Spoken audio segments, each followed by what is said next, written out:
Suppose that we are given the equation 2x minus y equals 0, and we're asked to graph this linear equation.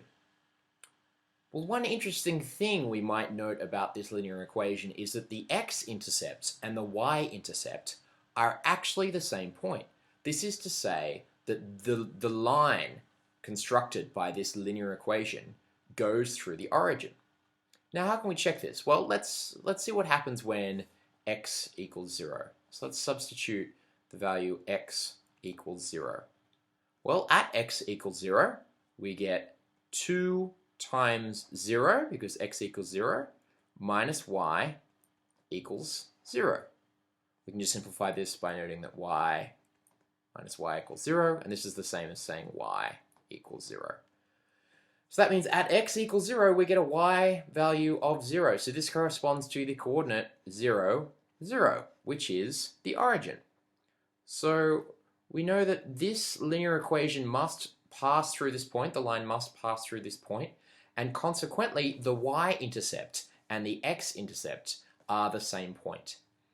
Now, because of this, we need to substitute in another x value or a y value to find a second point in order to construct our line.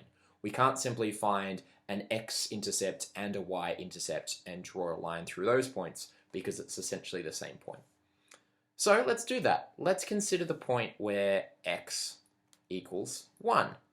Well, at x equals 1, we get 2 times 1, x equals 1, minus y equals 0. Let's add y to both sides. So we get 2 times 1 is just 1.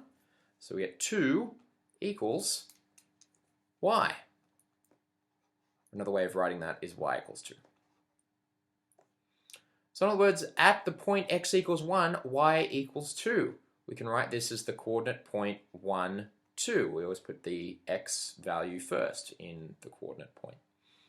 Well, on our graph, this is just 1 unit to the right of the origin and 2 units up. So this is this point here, 1, 2. Well, we found 2 points. The last thing we need to do in order to graph this equation is draw a line through those 2 points. So let's do that now. The line will look something like that. So that's the line that passes through these 2 points. And consequently, this is the line that represents the linear function 2x minus y equals 0. So whenever you encounter a linear function where the x-intercept is the same as the y-intercept, that's the same as saying when the line passes through the origin, we need to find one other point that isn't an x-intercept or a y-intercept and plot that point and draw a line through those 2 points in order to graph that function.